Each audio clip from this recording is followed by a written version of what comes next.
The prince was too experienced to offer Sicilian guests in a town of the interior a dinner beginning with soup, and he infringed the rules of haute cuisine all the more readily as he disliked it himself.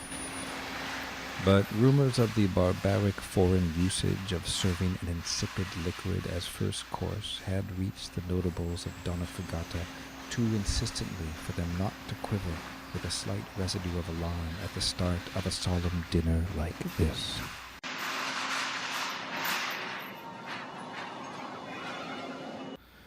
So when 3 lackeys in green, gold, and powder entered, each holding a great silver dish containing a towering macaroni pie, only 4 of the 20 at table avoided showing pleased surprise. The prince and princess from foreknowledge, Angelica from affection, and Concetta from lack of appetite. All the others, including Tancredi, I regret to say, showed their relief in varying ways, from the fluty and ecstatic grunts of the notary to the sharp squeak of Francesco Paolo.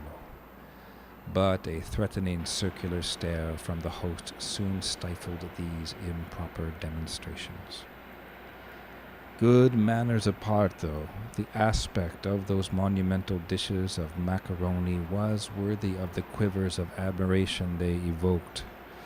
The burnished gold of the crust, the fragrance of sugar and cinnamon they exuded, were but preludes to the delights released from the interior when the knife broke the crust.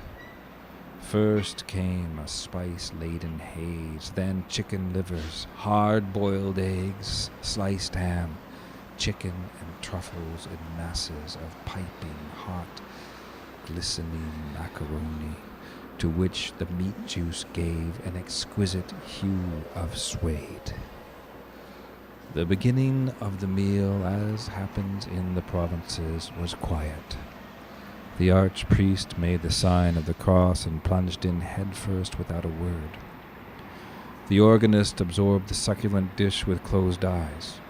He was grateful to the Creator that his ability to shoot hare and woodcock could bring him ecstatic pleasures like this, and the thought came to him that he and Teresina could exist for a month on the cost of one of these dishes. Angelica, the lovely Angelica, forgot little Tuscan black puddings and part of her good manners and devoured her food with the appetite of her 17 years and the vigor given by grasping her fork halfway up the handle. Tancredi, in an attempt to link gallantry with greed, tried to imagine himself tasting in the aromatic forkfuls the kisses of his neighbor Angelica. But he realized at once that the experiment was disgusting and suspended it, with a mental reserve about reviving this fantasy with the pudding. The prince, though wrapped in the contemplation of Angelica, sitting opposite him, was the only one at table able to notice that the demi-glace was overfilled, and made a mental note to tell the cook so next day. The others ate without thinking of anything, without realizing that the food seemed so delicious because sensuality was circulating in the house. All were calm and contented, all except Concetta. She had, of course, embraced and kissed Angelica, told her not to use the formal third person, and insisted on the familiar two of their infancy. But under her pale blue bodice, her heart was being torn to shreds. The violent Selena blood came surging up in her, and beneath a smooth forehead she found herself brooding over daydreams of poisoning. Tancredi was sitting between her and Angelica, distributing, with the punctiliousness of one who feels in the wrong, his glances, compliments, and jokes equally between both neighbors. But Concetta had an intuition, an animal intuition of the current of desire flowing from her cousin towards the intruder, and the little frown between her nose and forehead deepened. She wanted to kill as much as she wanted to die, but being a woman, she snatched at details.